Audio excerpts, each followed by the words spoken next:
Students, welcome to our YouTube channel Janit education. आज की हमारी जो पूरी वीडियो है वो डेडिकेटेड होने वाली है क्लास 12 मैथ्स के स्टूडेंट्स के लिए, क्योंकि आज हम ला रहे हैं अपनी वीडियो में कंप्लीट स्ट्रेटजी फॉर मैथ्स, जो आपको सिर्फ 30 दिनों में अपने मैथ्स बोर्ड एग्जाम में 95 से ज़्यादा स्कोर करा के देगी। बिल्कुल करा के देगी अगर ये वीडियो एंड तक आप देखते हैं और उसे फॉलो भी कर लेते हैं। तो वीडियो स्टार्ट करने से पहले अगर आप हमारे चैनल पर पहली बार आएँ तो इसे सब्सक्राइब कर दीजिए और बेल आइकॉन प्रेस कर दीजिए, ताकि मैथ्स से रिलेटेड जितनी भी वीडियोस आगे आने वाली हैं सबका नोटिफिकेशन आप तक टाइम पर पहुंचे और आपसे कुछ भी इंपॉर्टेंट मिस ना होने पाए। तो बच्चों, स्ट्रैटेजी डिस्कस करने से पहले हम एक और इम्पॉर्टेंट चीज़ के बारे में डिस्कशन कर लेते हैं, वो है आपके डिलीटेड क्वेश्चंस। बहुत इंपॉर्टेंट चीज़ है ये आपकी प्रिपरेशन में। आपको पता ही होगा कि आपके एमपी बोर्ड ने 30% सिलेबस रिड्यूस कर दिया है और एक्चुअली उससे ज़्यादा ही रिड्यूस किया है, और वो सिलेबस उन्होंने टॉपिक वाइज दिया हुआ था,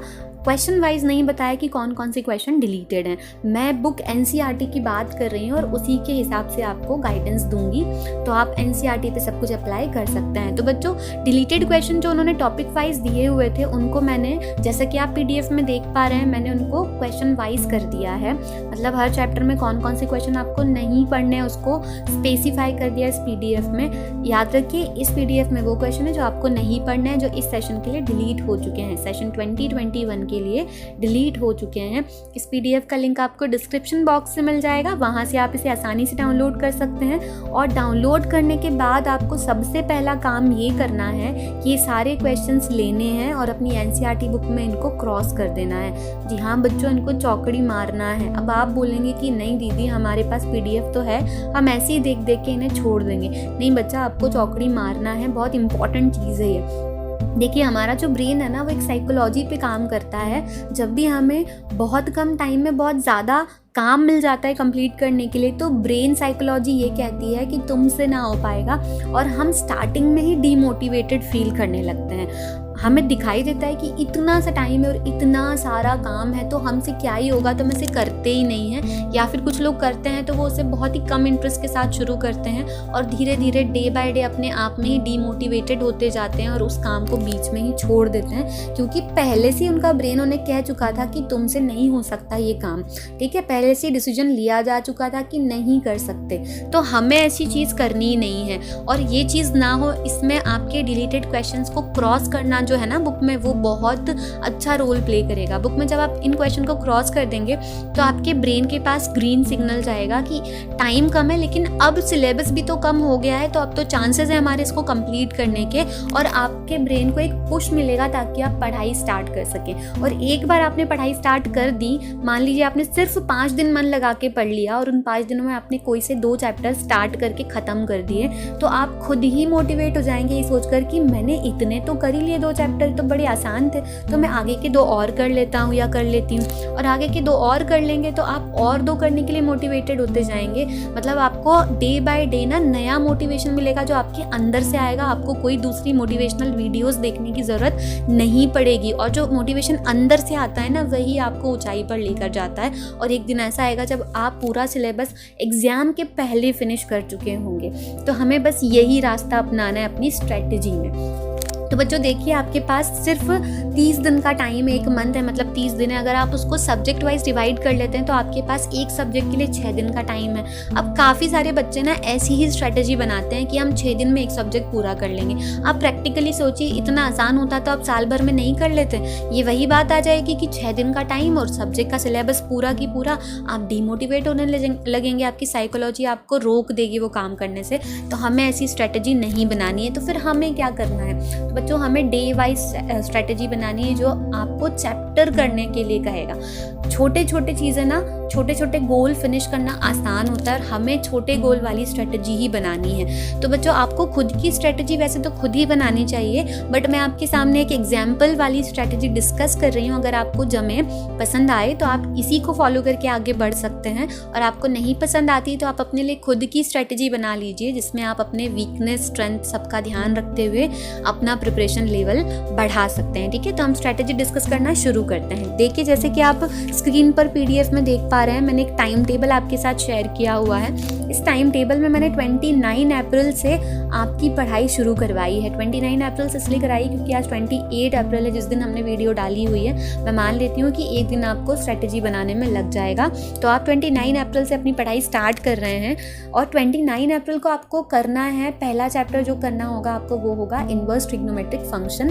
और इसी दिन आपको मैट्राइसेस भी स्टार्ट करना है। अब एक दिन में 2 चैप्टर कैसे हो पाएंगे ये नहीं सोचना है, आपको करना ही है, क्योंकि आपके पास और टाइम थोड़ी ना करो या मरो वाली सिचुएशन आ गई आपके पास। और ये चैप्टर मैंने दोनों पैर में एक रीज़न की वजह से ही डाले हुए हैं। रीज़न ये है बच्चों कि इन्वर्स ट्रिगो है तो उसका बहुत सारा पोर्शन रिड्यूस हो चुका है, सिर्फ एक एक्सरसाइज बची हुई है, वो भी बहुत आसान है। अगर आपने एक बार में 3 घंटा बैठ के उसको कर लिया तो वो आराम से फिनिश हो जाएगा। 3 घंटे तो मैं बहुत ज़्यादा बता रही हूँ, उससे पहले ही हो सकता है। तो आप उसके बाद थोड़ा सा गैप लेके मैट्राइसिस शुरू कर सकते हैं। और मैट्राइसिस को मैंने 30 अप्रैल का डे भी दिया हुआ है, मतलब वो आधा दिन और अगला दिन पूरा मैट्राइसिस के लिए है, क्योंकि ये भी ईजी चैप्टर तो आराम से आप 1.5 दिन में इसको कंप्लीट कर लेंगे। तो कुछ इसी तरह से मैंने 29 अप्रैल से स्टार्ट करते हुए 17 मई तक आपका पूरा सिलेबस ख़त्म करवाने जैसी कोई स्ट्रेटजी बना दी है। इसमें मैंने यही चीज़ ध्यान में रख के बनाई है ऐसे कि जो टफ चैप्टर उन्हें ज़्यादा टाइम दिया हुआ है, जो इजी चैप्टर उन्हें कम टाइम दिया हुआ है। तो आपको भी ऐसी ही कोई स्ट्रेटजी बनानी है जो 20 मई या 21 मई से पहले आपका पूरा सिलेबस फिनिश करा दे, ठीक है। अब ये चीज़ तो हो गई, स्ट्रेटजी हमारी बन गई। अब स्ट्रेटजी बनाना इतना आसान थोड़ी ना है बच्चों, वो तो हम बनाते ही, आप में से सब ने बनाया होगा साल के स्टार्टिंग में ही, बट इम्पॉर्टेंट होता है उसे फॉलो करना। देखिए यहीं पर ना एक टॉपर में और एक एवरेज स्टूडेंट में डिफरेंस क्रिएट हो जाता है।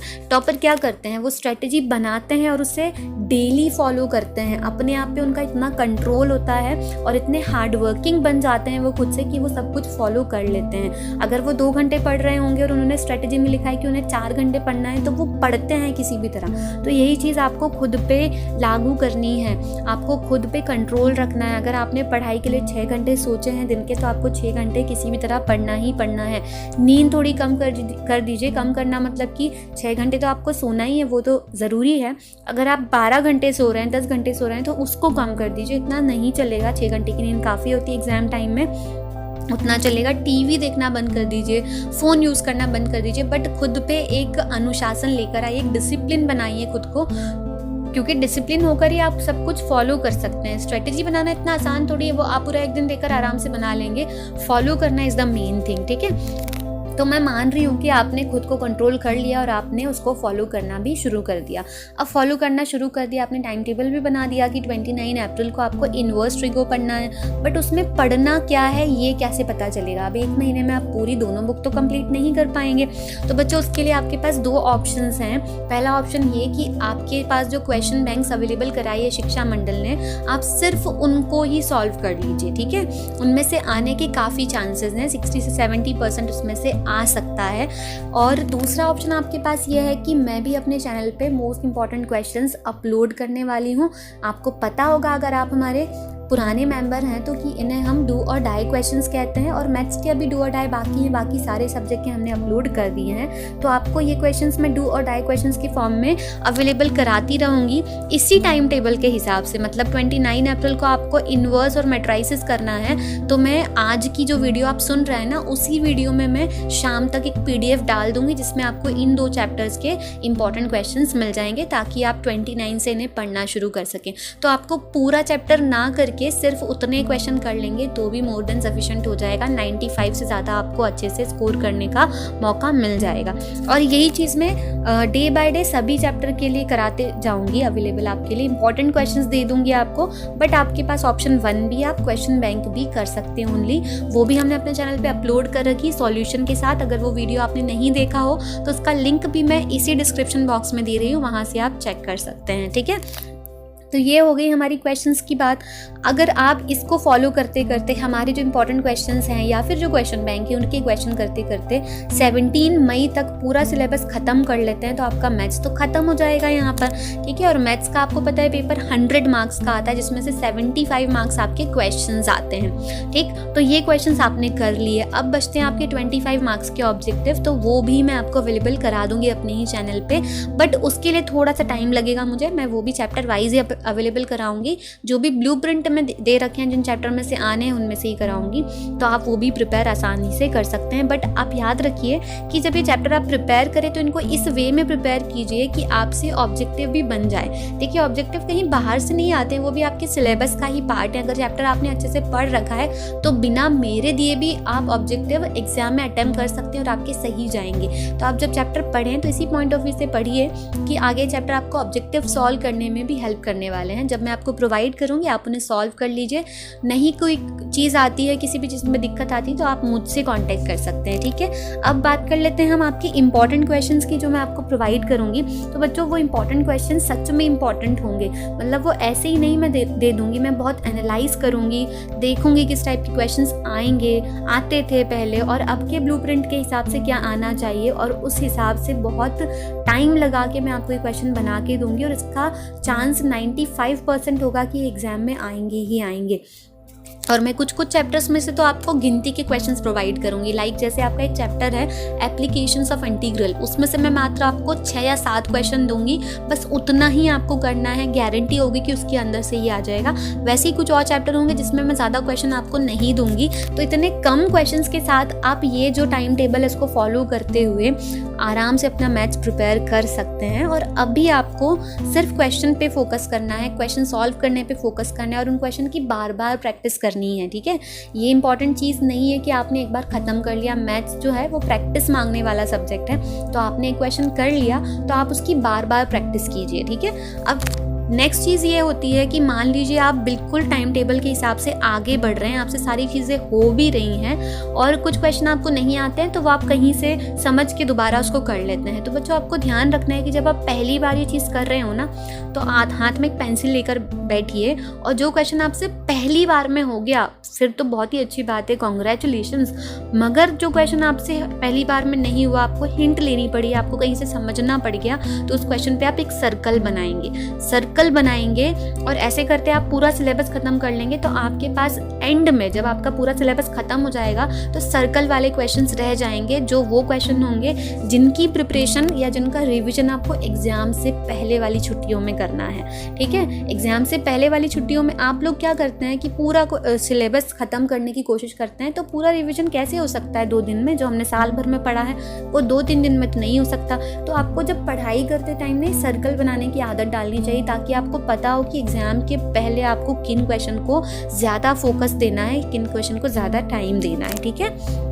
और इसके बाद जब आप ये सब कुछ कर लेते हैं, मान लीजिए आपने मेरे टाइम टेबल के हिसाब से फॉलो किया, 17 मई तक आपका सिलेबस हो गया, फिर आप 3 दिन मान लीजिए 18, 19 और 20, 3 दिन जो है वो आप अपने जो वीक क्वेश्चन जिनमें आप कमज़ोर थे, जो आपसे नहीं हो पा रहे थे, उनको प्रैक्टिस करने के लिए आपने लगा दिए, तो 20 मई तक तो आपका सिलेबस हो ही जाएगा। और 20 मई के बाद आप क्या करेंगे, जितने भी प्रीवियस ईयर क्वेश्चन पेपर्स हैं उनको सॉल्व कर लेंगे। बहुत इंपॉर्टेंट चीज़ होती है ये। और प्रीवियस ईयर क्वेश्चन पेपर हमारे चैनल पर अवेलेबल है हर सब्जेक्ट के, आप उन्हें सॉल्व कर लीजिए टाइम लिमिट में। 3 घंटे का टाइम मिलता है, उसी टाइम में आप सॉल्व करके देख लीजिए, ताकि आपको पता चले कि आपने जो इतने 20-25 दिन लगा के मेहनत से प्रिपरेशन की है उसका कोई फल निकल रहा है या नहीं। वो सॉल्व करने के बाद आपको कुछ वीक पॉइंट फिर से पता चलेंगे, फिर आप पीछे जाएंगे, जिन चैप्टर में आपको डिफिकल्टी आई थी उन चैप्टर को फिर से पढ़ना स्टार्ट कर देंगे, क्योंकि 20 मई को आपका खत्म हो जाएगा और मान लीजिए 2-4 दिन में आपने प्रीवियस ईयर पेपर भी खत्म कर लिए, तो 1 जून को तो आपके एग्जाम स्टार्ट नहीं होने हैं ना, सिर्फ अनाउंसमेंट होगी, तो आपके पास और भी दिन बचेंगे, तो आप अपने वीकनेसेस पे खुद ही काम कर सकते हैं, ठीक। तो ये थी मेरी बनाई हुई टाइम टेबल की बातें। मान लीजिए कि आपको ये टाइम टेबल नहीं पसंद आता है और आप खुद से बनाते हैं, तो बच्चों एक चीज़ ध्यान रखिए, ये मेरा प्रिंसिपल रहा है कि जो चीज़ आपको सबसे मुश्किल लगती है ना, आप शुरुआत वहाँ से कीजिए। तो जो चैप्टर आपको मैथ्स में सबसे मुश्किल लगता है, आप शुरुआत वहीं से कीजिए और वहीं से प्रिपरेशन अपनी शुरू कर दीजिए। मुश्किल चीज़ खत्म हो जाती है तो मोटिवेशन और पॉजिटिविटी बढ़ती जाती है, हमें पॉजिटिव वाइब्स आती है, हमें लगता है कि जब हमने इतना मुश्किल चैप्टर कर लिया तो बाकी तो इससे ईजी है, हम वो भी कर ही लेंगे, ठीक। तो आप ये कर सकते हैं कि अपनी खुद की स्ट्रेटजी अगर बनाते हैं तो वो आप एक बार मेरे साथ शेयर कर दीजिए, ताकि मुझे पता चले कि हाँ आप काम कर रहे हैं। और अगर आप यही फॉलो करने वाले हैं तो कमेंट बॉक्स में बता दीजिए कि मैं यही फॉलो करने वाला हूँ, तो मुझे अच्छा लगेगा सुनकर कि मेरी वीडियो देखकर किसी ने पढ़ना शुरू कर दिया, ठीक है। अब नेक्स्ट इम्पॉर्टेंट बात आपकी ये मुझे कहनी है कि जो मैंने ये टाइम टेबल बनाया ना, वो ऐसे ही नहीं बना दिया, उसको बनाने का एक रीज़न है। रीज़न ये है कि सेम टाइम टेबल को फॉलो करते हुए हमारे चैनल पे हम आपसे मैथ्स के टेस्ट कंडक्ट कराने वाले हैं, रिवीजन टेस्ट मान लीजिए इनको। और वो टेस्ट का टाइम टेबल आप अभी स्क्रीन पर देख पा रहे हैं। जैसे कि आप देख पा रहे हैं, पहला टेस्ट जो है आपका वो 4 मई को है, और वो है इन्वर्स, ट्रिग्नोमेट्रिक फंक्शन, मैट्राइसिस और डिटर्मिनेंट्स। और यही 3 चैप्टर मैंने आपके इस टाइम टेबल में शुरुआत में आपको लिख कर दिए प्रिपेयर करने के लिए, ठीक है। तो इससे होगा ये कि जो भी चैप्टर्स आप पढ़ते जा रहे हैं हमारी स्ट्रेटजी वाले टाइम टेबल के हिसाब से, उन्हीं चैप्टर का टेस्ट भी आपको हमारे चैनल पे देने का मौका मिलेगा, और आप जज कर पाएंगे खुद को कि हमने कैसी प्रिपरेशन की है। कहीं आपको लगे कि कमी रह गई तो आगे आने वाले चैप्टर्स में आप उन कमियों को पूरा कर लीजिएगा। तो इसी तरह से हमने पूरे सिलेबस का एक रिविजन टेस्ट का टाइम टेबल बनाया हुआ है, जो आप सिलेबस में जो आप स्क्रीन पर देख पा रहे हैं। ये जो टाइम टेबल है इसका लिंक मैं डिस्क्रिप्शन बॉक्स में डाल दूंगी, वहाँ से आप इस टाइम टेबल की PDF भी डाउनलोड कर सकते हैं। और बच्चों, ये जो टाइम टेबल है ये सिर्फ मैथ्स के लिए नहीं है, ये ना सभी सब्जेक्ट के लिए टाइम टेबल है, क्योंकि हमारा जो चैनल है वो सिर्फ मैथ्स के टेस्ट कंडक्ट कराएगा। लेकिन हमारे फ्रेंड का एक और चैनल है MP बोर्ड इंग्लिश मीडियम, शायद आप जानते होंगे उस चैनल को। तो वो चैनल जो है वो केमिस्ट्री, बायोलॉजी और फिजिक्स के भी टेस्ट ले रहे हैं। जो भैया हैं वो तीनों सब्जेक्ट के टेस्ट ले रहे हैं। तो वो 3 टेस्ट में अगर आप पार्टिसिपेट करना चाहते हैं तो उसमें भी कर लीजिए, आपके लिए बेनिफिशियल ही होने वाला है। और इस PDF में जो टाइम टेबल वाला PDF है, टेस्ट का टाइम टेबल वाला जो PDF है, वो उस PDF में सारे सब्जेक्ट के टेस्ट का टाइम टेबल दिया हुआ है, कौन सी डेट पे है, कौन से टाइम पे आपको देना है। तो आपको याद रखना है, बायोलॉजी, फिजिक्स और केमिस्ट्री के टेस्ट आपको उस चैनल पे देने हैं। चैनल का लिंक भी मैं डिस्क्रिप्शन में दे रही हूँ, अगर आप नहीं जानते हैं तो जाकर चैनल को सब्सक्राइब कर लीजिए। और मैथ्स के टेस्ट आपको सेम टाइम, सेम डे जो टाइम टेबल में मेंशन है उसी टाइम पर हमारे चैनल पे देने हैं। तो बहुत अच्छा मौका है अपनी प्रिपरेशन को चेक करने का, असेस करने का। तो ये कुछ थी हमारी स्ट्रेटजी। जैसा कि मैंने आपको प्रॉमिस किया, इंपॉर्टेंट क्वेश्चंस और इंपॉर्टेंट ऑब्जेक्टिव मैं प्रोवाइड करा दूंगी। रोज़ वीडियोस आएंगी, आपको फॉलो करते रहना है चैनल को, बिल्कुल हो जाएंगे। और कहीं भी प्रिपरेशन में कोई भी आपको दिक्कत आती है तो आप मुझसे डायरेक्ट कांटेक्ट कर सकते हैं हमारे इंस्टाग्राम ID पे DM करके। इंस्टाग्राम ID भी मैं डिस्क्रिप्शन बॉक्स में डाल दूंगी, आप मुझसे डायरेक्ट कांटेक्ट कर सकते हैं। मैं हर तरह से आपकी हेल्प करने की पूरी कोशिश करूंगी, ना सिर्फ मैथ्स में, बाकी और सब्जेक्ट में भी कोई दिक्कत आती है तो आप मुझसे बात कर सकते हैं। तो आज की वीडियो में बस इतना ही, मिलते हैं अगली वीडियो में। तब तक के लिए पढ़ते रहिए। All the very best.